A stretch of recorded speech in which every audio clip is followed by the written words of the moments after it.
अगाडिको भिडियोमा हामीले डिस्कस गऱ्यौँ सब्सिस्टेन्स थ्योरी अफ वेजको बारेमा।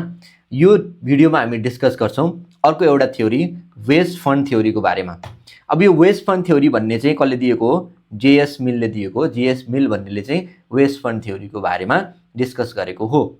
अब उसले वेज फन्ड थ्योरीमा के भन्छ त एकचोटि छोटोमा भन्छु, त्यसपछि कसरी लेख्ने आन्सर भनेर पनि डिस्कस गरौँ। एकचोटि ल्याङ्ग्वेज हेऱ्यो भने चाहिँ एक्जाममा पनि लेख्न सजिलो हुन्छ कि कसरी लेख्ने भनेर। ल वेज फन्ड थ्योरीमा अब जेएस मिलले के भन्छ त भनेपछि वेज जो रेट हुन्छ त्यो डिपेन्ड गर्छ केमा? वेज फन्डमा डिपेन्ड गर्छ। जो वेज रेट हुन्छ त्यो केमा डिपेन्ड गर्छ? वेज फन्डमा डिपेन्ड गर्छ। अब क्वेसन आउँछ वेज फन्ड भनेको के हो त? वेज उसले के भन्छ, एउटा जो पनि बिजनेसम्यान हुन्छ, जो पनि बिजनेसम्यान छ त्यसले चाहिँ के गर्छ?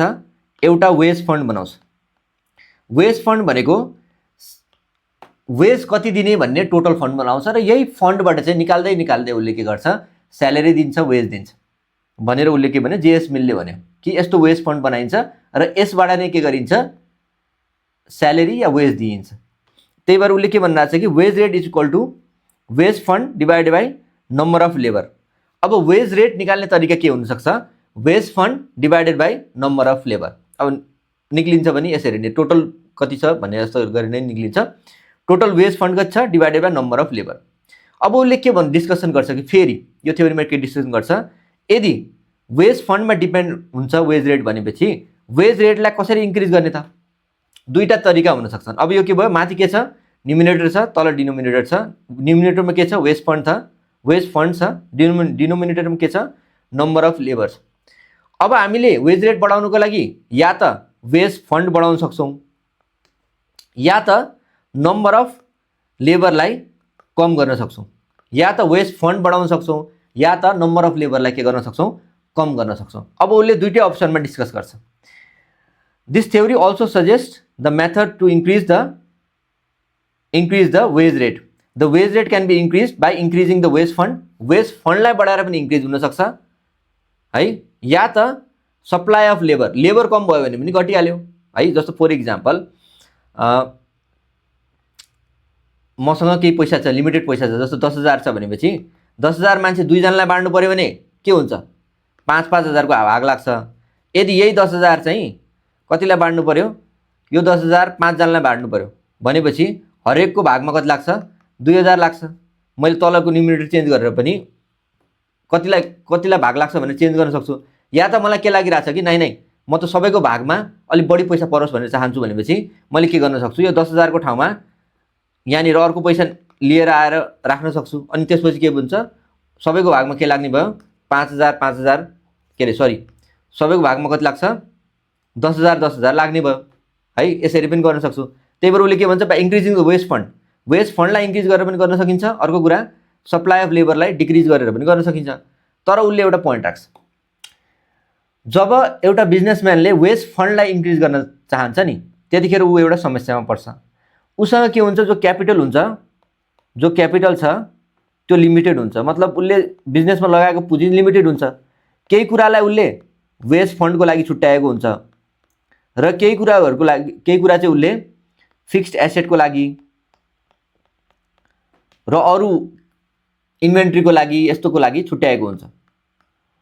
अब यदि ऊ वेज फन्डलाई बढाउन चाहन्छ भने उसले के गर्नु पर्यो? यो जो फिक्स्ड एसेट या इन्भेन्ट्रीको पैसा छ यसलाई वेज फन्डमा ल्याउनु पर्यो। अब जेएसमिलले के भन्छ? अब प्रब्लम भइहाल्छ है, किनकि उसले फिक्स्ड एसेट र इन्भेन्ट्रीमा युज हुने पैसा वेज फन्डमा लिएर आयो भने यो फिक्स्ड एसेट कसरी किन्ने, इन्भेन्ट्री कसरी किन्ने? अब यो किन्न सकेन भने बिजनेस कसरी चल्छ? त्यही भएर उसले के भन्छ कि वेज रेट बढाउनुको लागि वेज फन्ड बढाउनेवाला तरिका त इम्प्र्याक्टिकल छ, किनकि बिजनेसम्यानले अरू कुरामा लगाएको पैसा निकालेर यहाँ ल्याउनुपर्छ। त्यही भएर वेज रेट बढाउने एउटा मात्रै तरिका हो, त्यो हो पपुलेसन कम गर्ने, by reducing the population. Wage rate बढाउने एउटा मात्रै तरिका के हो? वेज रेट बढाउने एउटा मात्रै तरिका के हो? पपुलेसनमा के गर्ने? डिक्रिज गर्ने। पपुलेसन कम भयो अटोमेटिकली के हुने भयो? वेज रेट चाहिँ बढ्ने भयो। 5 जनाको ठाउँमा 2 जना राख्न मात्रै सकिन्छ है, त्यस्तो गर्न सकिन्छ। यो 10,000 लाई 50,000 बनाउन सकिँदैन, यो 10,000 नै रहने हो भन्ने उसले कुरा गर्यो है। अब यसको केही क्रिटिसिजम पनि भयो, हरेक थ्योरीको केही न केही क्रिटिसिजम हुन्छ। पहिलो क्रिटिसिजम के भयो भनेपछि unrealistic assumption of a fixed fund. उसले के कुरा गरिरहेको छ कि एउटा फिक्स्ड फन्ड हुन्छ वेजको, तर रियालिटीमा त्यस्तो फन्ड हुँदैन। बिजनेसम्यानले यदि मान्छे हायर गरिरहेछ भने जतिजना हायर गर्ने हो त्यो अनुसारले पैसा तिर्नुपर्ने, उसले त्यो पैसा बढ्दै जाने हो।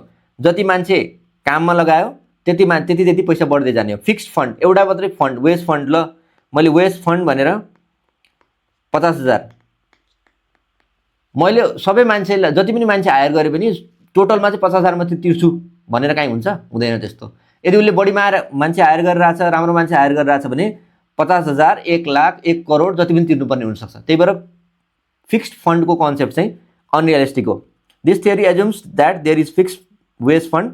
In reality the size of the fund is not fixed हुँदैन size of fund. Ignores the role of trade unions. अब यो ट्रेड युनियन्सको कुरा गर्छ उसले, के भन्दा र रियालिटी पनि हो।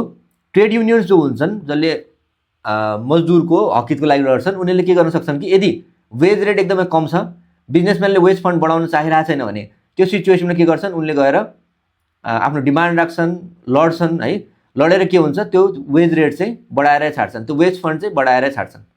त्यही भएर यहाँनिर चाहिँ के भइरहेछ, उसले जेएस मिलको थ्योरी जसले क्रिटिसिजम गरिरहेछन् उनीहरूले के भन्छन् कि जेएस मिलले चाहिँ रोल अफ ट्रेड युनियन्सलाई इग्नोर गर्यो है भन्ने कुरा गरिरहेछ।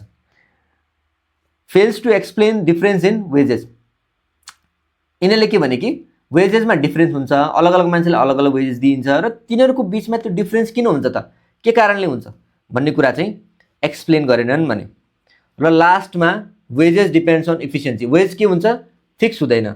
वेज रेट भन्ने कुरा केही हुँदैन, के हुन्छ यो चाहिँ डिपेन्ड गर्छ कसको इफिसियन्सी कति छ, त्यसले त्यति वेज पाउने हो भन्ने कुरा क्रिटिसाइज गरे।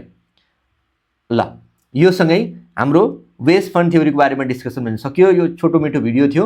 म कन्टिन्युअसली अलग अलग थ्योरिजहरू एक्सप्लेन गरिरहेको छु, भिडियोजहरू हालिरहेको छु। फर्स्टमा रिकार्डियन थ्योरी अफ रेन्टको बारेमा डिस्कसन भयो, त्यसपछि लगत अहिले एउटा भिडियो आएको छ, योभन्दा अगाडि के भिडियो आएको छ, सब्सिस्टेन्स थ्योरी अफ वेज, र त्यो सँगसँगै अब वेज फन्ड थ्योरीको बारेमा डिस्कसन भयो।